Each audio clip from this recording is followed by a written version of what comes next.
Siapa sesungguhnya kaum Sodom? Nama ini sering kita dengar bergema dari masa lalu yang jauh. Mereka adalah masyarakat kuno yang kisahnya tercatat dalam teks-teks suci. Kisah mereka menjadi pusat perhatian dalam 3 tradisi besar agama Abrahamik. Al-Quran, Alkitab, tradisi lisan tulisan Yahudi seperti Talmud, semuanya menceritakan nasib kota Sodom dan Gomora. Narasi ini tidak bisa dilepaskan dari sosok seorang nabi yang dikenal sebagai Lut tradisi Islam atau Lot dalam tradisi Yahudi dan Kristen. Ia diutus untuk memperingatkan kaumnya, namun peringatannya diabaikan. Kisah ini menjadi sebuah cermin, memantulkan gambaran tentang keadilan, moralitas, dan konsekuensi dari tindakan sebuah komunitas. Berada di sebuah wilayah yang subur dan ramai. Teks-teks kuno menempatkannya di Lembah Yordan, sebuah dataran yang kini membentang di dekat perairan asin Laut Mati. Secara geopolitik modern, area ini terletak di perbatasan antara negara Yordania dan Israel. Letaknya yang strategis di jalur perdagangan kuno semestinya menjadikan kota ini makmur dan terbuka. Namun, narasi yang sampai kepada kita justru melukiskan gambaran yang sebaliknya.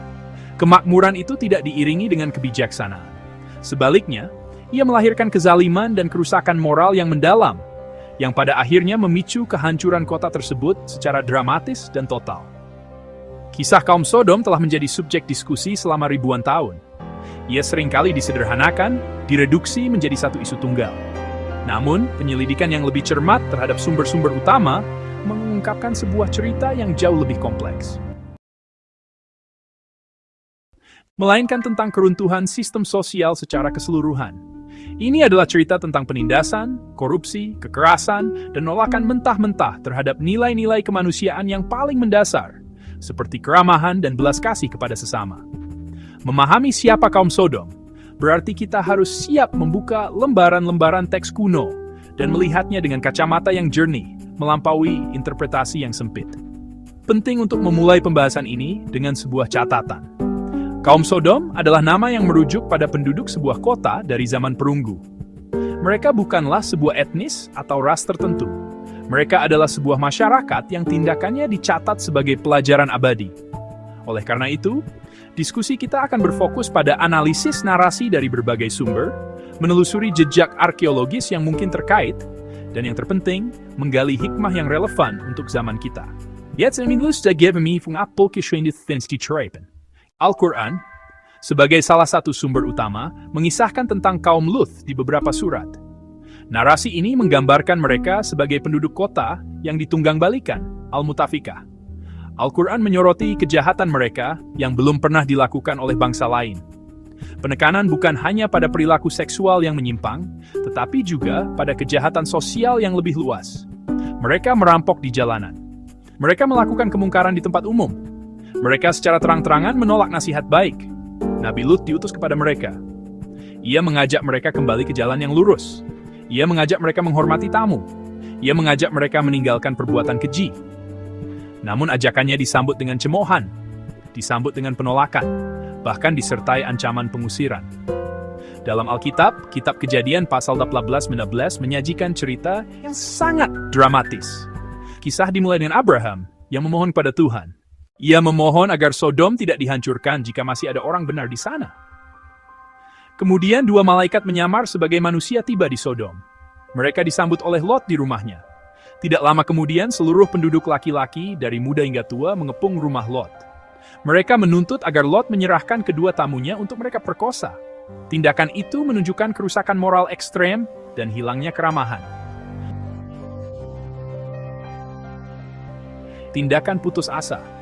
Tradisi lisan dan tulisan Yahudi, terkodifikasi dalam Midrash dan dalam Talmud, memperkaya narasi dengan detail lebih spesifik tentang kejahatan sosial di Sodom. Para rabi menggambarkan Sodom sebagai masyarakat yang melembagakan kekejaman. Ada hukum yang menghukum orang yang berbuat baik, terutama kepada orang miskin atau pendatang. Contohnya, cerita seorang gadis yang dihukum mati karena memberi makan seorang pengemis. Tradisi ini melukiskan Sodom sebagai antitesis keramahan dan keadilan. Korupsi merajalela dalam sistem peradilan, yang kuat menang dan yang lemah tertindas. Ini adalah gambaran negara gagal secara moral. Dari ketiga sumber itu terlihat benang merah yang kuat. Kisah Sodom bukan sekadar catatan satu dosa tunggal. Nabi Lut atau Lot memainkan peran sentral dalam narasi Sodom. Ia bukanlah penduduk asli kota itu. Ia adalah keponakan dari Nabi Ibrahim, Abraham. Ia memilih untuk menetap di sana, melihat kerusakan sebagai pendatang. Tuhan mengutusnya sebagai rasul, pembawa peringatan. Misinya jelas, mengajak kaumnya untuk bertakwa kepada Tuhan. Misinya meninggalkan perbuatan keji. Misinya kembali kepada fitrah manusia yang luhur. Ia berbicara dengan bahasa yang logis. Ia berbicara dengan penuh kepedulian. Dialog antara Lut dan kaumnya, sebagaimana dicatat dalam teks suci, menunjukkan penolakan yang mendalam. Lut berkata, "Mengapa kamu mengerjakan perbuatan keji itu, yang belum pernah dikerjakan oleh seorang pun sebelum kamu?" Ia menantang norma sosial mereka yang rusak. Ia mengingatkan, tindakan mereka adalah penyimpangan besar. Ia menawarkan alternatif halal dan terhormat, pernikahan. Namun semua argumen moral maupun argumen rasional, kesalahan utama kaum Sodom seringkali disalahpahami dan disederhanakan. Padahal, jika kita menelaah teks-teks suci secara mendalam, kita akan menemukan bahwa dosa mereka bersifat multifaset. Poin pertama yang paling menonjol adalah kekerasan seksual yang brutal dan terorganisir. Ketika para malaikat datang dalam wujud pemuda tampan ke rumah Lot, para laki-laki kota itu berkumpul dengan niat jahat. Ini bukan tindakan individu, melainkan aksi massa. Fokusnya, pemaksaan. Fokusnya, penghinaan. Fokusnya, dominasi terhadap tamu. Ini adalah ekspresi kekuasaan yang keji, bukan cinta atau orientasi personal. Kedua, kejahatan sosial yang sistemik. Sumber tradisi, Talmud Midrash, dan ayat-ayat seperti Yehezkiel 14:9. Dosa-dosa khusus, kesombongan, kelimpahan makanan, ketidakpedulian terhadap orang miskin dan yang membutuhkan. Mereka menimbun kekayaan dan menolak membantu sesama. Anti keramahan, menciptakan yang tidak aman bagi pendatang dan kaum lemah. Korupsi hukum, memastikan keadilan tidak berpihak pada korban.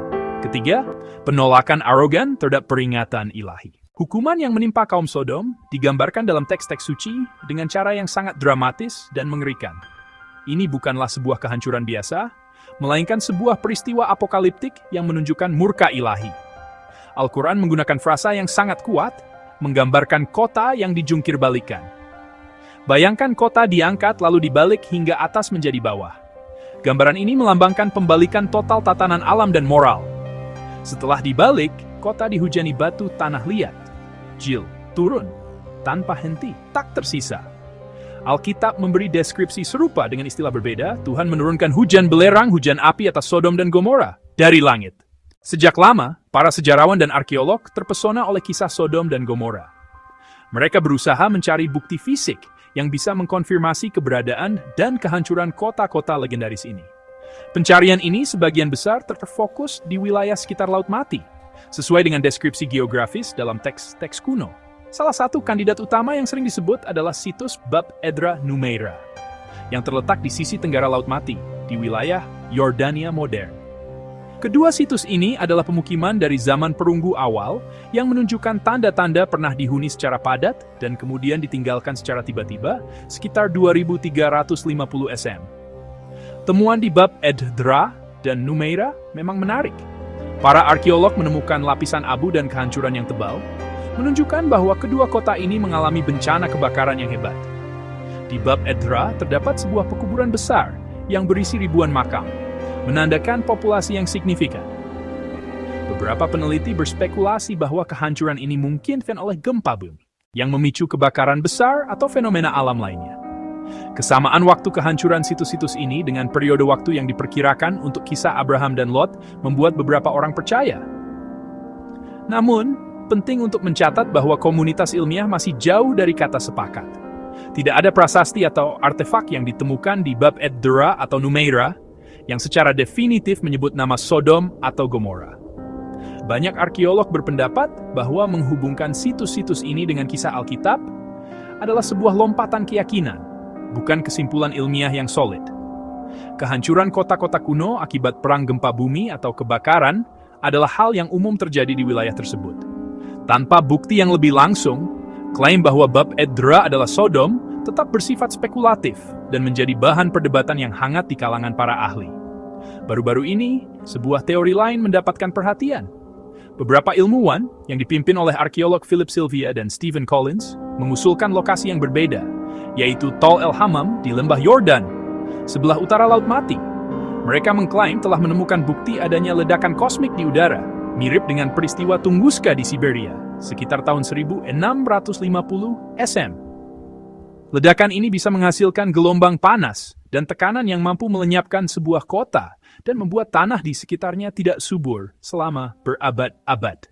Seiring berjalannya waktu, kisah kaum Sodom mengalami penyempitan makna yang signifikan.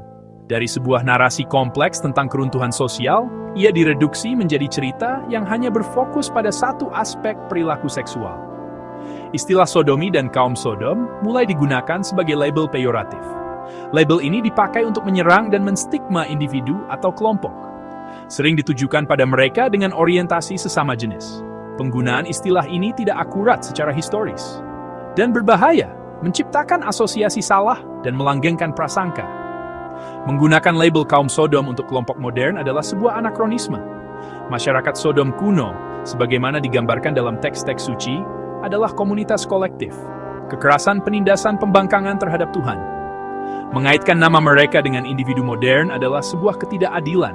Ini mengabaikan konteks utama kisah tersebut.